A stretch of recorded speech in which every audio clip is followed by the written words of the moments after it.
Hello दोस्तों, welcome है आपका इस ट्यूटोरियल में। आइए आज देखते हैं स्टेट और प्रॉप्स क्या होते हैं रिएक्ट में। तो पहले तो props stand for properties. So props को हम एक कंपोनेंट से दूसरे कंपोनेंट में पास कर सकते हैं और ये वन वे होता है, यानी पेरेंट टू चाइल्ड ही होता है। प्रॉप्स जो है इम्यूटेबल होते हैं, यानी इन्हें चेंज नहीं कर पाएंगे और इनकी डिक्लेरेशन जो है सेम ही होती है कि प्रॉप्स को किस तरीके से भेजते हैं एक कंपोनेंट से दूसरे कंपोनेंट में। अब देखते हैं स्टेट्स। स्टेट्स जो है म्यूटेबल है। स्टेट्स जो है प्राइवेट होते हैं एक फंक्शन या क्लास कंपोनेंट के लिए, और हम स्टेट को एक कंपोनेंट से दूसरे कंपोनेंट में नहीं भेज सकते।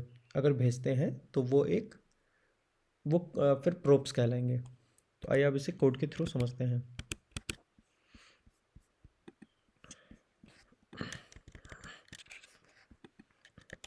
एडिटर पे npm में स्टार्ट कर लेते हैं।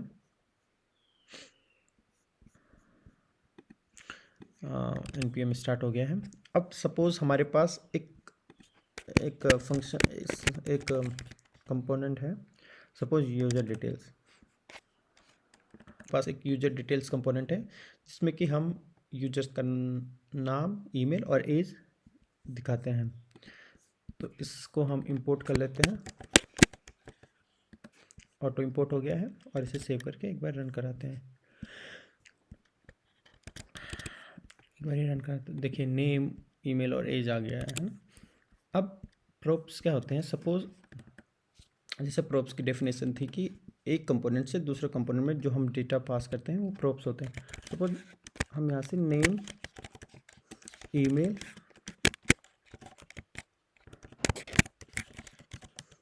और एज यहाँ से भेजते हैं। अब ये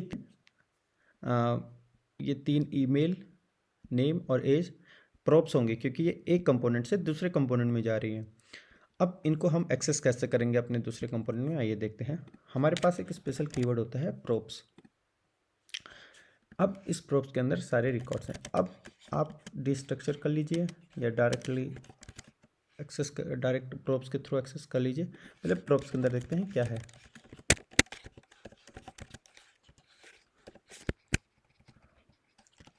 पे हम कंसोल कर लेते हैं ताकि हमारे उसमें, अब हम यहाँ पे राइट क्लिक करके इंस्पेक्ट के अंदर अगर हम कंसोल में जाएं तो हम देखेंगे प्रोप्स के अंदर एक ऑब्जेक्ट आया है। ऑब्जेक्ट के अंदर एज, ईमेल और नेम आया है जो कि हमने यहाँ से भेजे थे। देखिए robert@gmail और एज 34, ये हमारे पास प्रोप्स के अंदर एक्सेस आ गए एक ऑब्जेक्ट में। इसे हटा देते हैं। यानी कि हमारे पास है नेम, हमारे पास है ईमेल, हमारे पास है एज, यानी हमने डिस्ट्रक्चर कर लिया है। अब हम नेम की जगह नेम एक्सेस कर सकते हैं यहाँ से। ईमेल में ईमेल आप एक्सेस कर सकते हैं और एज में एज एक्सेस कर सकते हैं। अब अगर इसे रन करें तो देखिए नेम, ईमेल और एज आ गई है हमारे पास। हमने प्रॉप से ही एक्सेस किया है। अब आप चाहे तो इसे props डॉट एज इस तरीके से कर सकते हैं, तो इस तरीके से भी एक्सेसिबल है। और एक पॉइंट और था हमारे पास कि प्रोप्स आर इम्यूटेबल, यानी इसे चेंज नहीं कर पाएंगे। तो देखिए props डॉट एज यही हमारे पास। और अगर मैं इसे चेंज कर दूँ, यहाँ पे 12 ईयर कर दूँ, तो देखिए क्या आउटपुट आता है। देखिए इसने एरर दे दी है, can not assign to read only property. ये एक रीड ओनली प्रॉपर्टी है, आप इसे वैल्यू असाइन नहीं कर पाएंगे। इसे हटा देते हैं। अब देखिए आ गया ना। तो ये है प्रॉपर्टीज़, समझिए।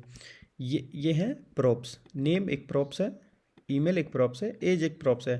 प्रोप्स की डेफिनेशन ही यही है कि एक कंपोनेंट से दूसरे कंपोनेंट में जो डेटा जाता है उसे प्रोप्स कहते हैं। तो ये प्रोप्स है। अच्छा, एक चीज़ समझते हैं कि ये चीज़ें कैसे होती हैं कि आप प्रॉपर्टी को जो है वैल्यू असाइन नहीं कर पाएंगे। तो मैं आता हूँ अपने JSBin में। सपोज आपके पास एक कॉन्स्ट ऑब्जेक्ट है जिसमें कि नेम और एज है। इसे रन कराते हैं। देखिए एज 34 और नेम रॉबर्ट आ गया। अगर मैं यहाँ से सपोज एज चेंज करता हूँ और एज मैंने कर दिया 45, क्वेरी क्लियर कर लीजिए और रन कर लीजिए। देखिए एज यहाँ पे ओवरराइट हो गई है, एज 45 आ गई है, लेकिन हम चाहते हैं कि हम अपने ऑब्जेक्ट को जो है ओवरराइड ना कर पाए। तो हम क्या कर सकते हैं, प्री डिफाइंड फंक्शन आता है ऑब्जेक्ट डॉट फ्रीज, कि हम इस ऑब्जेक्ट को फ्रीज करना चाहते हैं। कौन सा ऑब्जेक्ट, उस ऑब्जेक्ट को आप यहाँ पे फिलअप कर देंगे। तो हम चाहते हैं कि हमारा ऑब्जेक्ट जो है फ्रीज हो जाए, यानी कि कोई भी वैल्यू हम ओवरराइड ना कर पाए। अब देखिए 34 ही आ गया,